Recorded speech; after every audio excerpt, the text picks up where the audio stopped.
ଆଜି ଆମେ ଅଷ୍ଟମ ଶ୍ରେଣୀର ସେଟ୍ ତତ୍ତ୍ୱ ପାଠର ଭେନ୍ ଡାଇଗ୍ରାମ ବିଷୟରେ ଆଲୋଚନା କରିବା।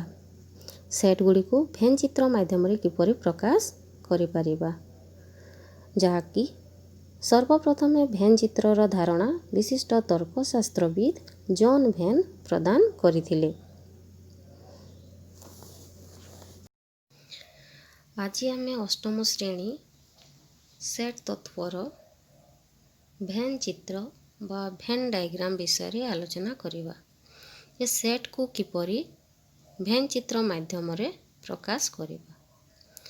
ଯେପରି ସେଟ୍ ଏ ର ଉପାଦାନ ଅଛି ଏ ବି ସି, ତାକୁ ଭେନ୍ ଚିତ୍ର ମାଧ୍ୟମରେ ପ୍ରକାଶ କଲେ ଏହିପରି ଏ ବି ସି ଲେଖିପାରିବା।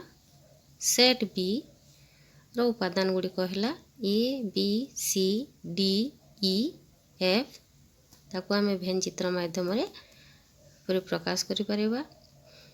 ଏହା ଅଣଛେଦି ସେଟ୍ କହିପାରିବା। ତାହେଲେ ତୁମେମାନେ ଆଗରୁ ଜାଣିଛ ସେଟ୍ର ସଂଯୋଗ ପ୍ରକ୍ରିୟା ଏବଂ ଛେଦ ପ୍ରକ୍ରିୟା।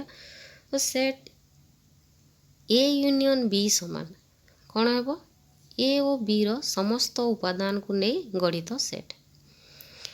ଏ B C D E F, ଠିକ୍ ଅଛି।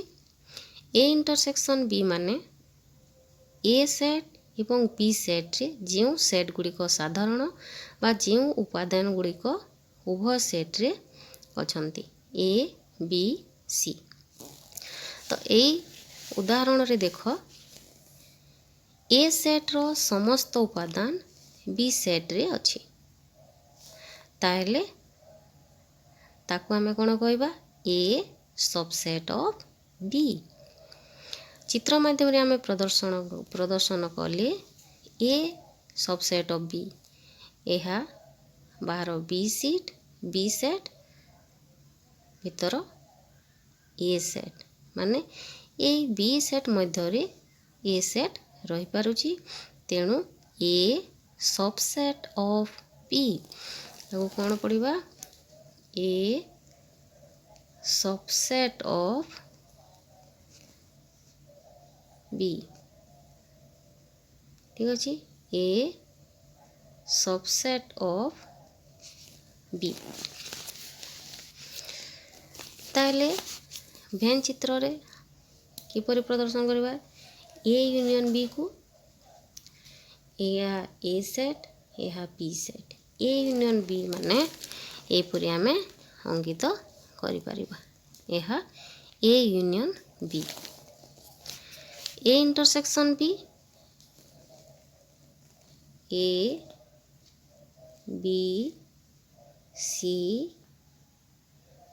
ଇ ଡି ଇ ଏଫ୍, ଠିକ୍ ଅଛି। ତାହେଲେ ଏଇ ଅଂଶଟା ହେଲା ଏ ଇଣ୍ଟରସେକ୍ସନ୍ ବି, ମାନେ ଏ ଅଂଶର କିଛି ଏବଂ ବି ଅଂଶର ସାଧାରଣ ଅଂଶ, ଯାହାକି ଏ ବି ସି ଉପାଦାନ ରହିପାରୁଛି।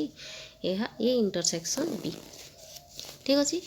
ତାହେଲେ ଆମେ ସେଟ୍କୁ ଭେନ୍ ଚିତ୍ର ମାଧ୍ୟମରେ ମାନେ ପ୍ରକାଶ କରିପାରିଲା। ତାହେଲେ ଭେନ୍ ଚିତ୍ରରୁ ସେଟ୍ ଗୁଡ଼ିକୁ ତାଲିକା ପଦ୍ଧତିରେ କିପରି ଲେଖିବା? ଯେପରି ଗୋଟେ ଭେନ୍ ଚିତ୍ର ଅଛି, ଏହା ଠିକ୍ ଅଛି। ଏହାକୁ ଆମେ ସେଟ୍ ଗୁଡ଼ିକୁ ତାଲିକା ପଦ୍ଧତିରେ ଲେଖିବା ବା ଦିଆଯାଇଥିବା ବିଭିନ୍ନ ପ୍ରଶ୍ନ ଆମେ ସମାଧାନ କରିପାରିବା। ସେଟ୍ ଏ, ସେଟ୍ ଏର ଉପାଦାନ ଗୁଡ଼ିକ କ'ଣ କ'ଣ? ଏଇ ଦେଖ, ସେଟ୍ ଏରେ କେଉଁ କେଉଁ ଉପାଦାନ ରହିଛି? 1 3 4 5, ଠିକ୍ ଅଛି। ତାହେଲେ ଆମେ ସେଟ୍ର ଉପାଦାନ ଲେଖିପାରିବା 1 3 4 5। ବି ସେଟ୍ର ଉପାଦାନ କ'ଣ କ'ଣ ଅଛି? 2 4 5 6 7। ସେଟ୍ ବି 2 4 5 6 7 ଲେଖିପାରିବା। ଏ ୟୁନିୟନ୍ ବି ସମାନ, ମାନେ ଏ ସେଟ୍ ଏବଂ ବି ସେଟ୍ର ସମସ୍ତ ଉପାଦାନ ଗୁଡ଼ିକୁ ଆମେ ଲେଖିବା।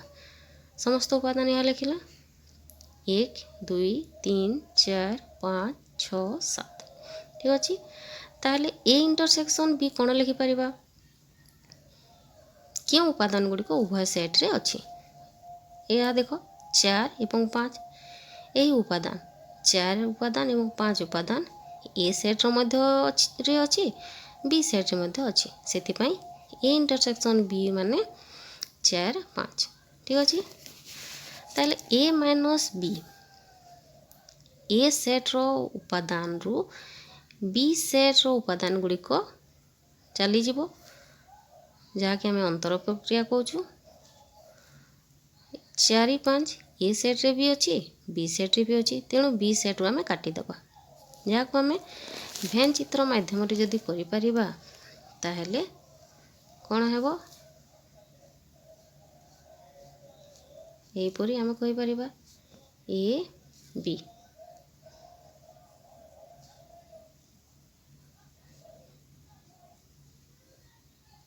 ठीक अच्छे। ताले बी माइनस ए कौन करिपरिबा बी माइनस ए रु दिया जाइतबा चित्र रे देखो ए सेट उपादान गुड़िक कटिज ठीक अच्छे। ताले बी माइनस ए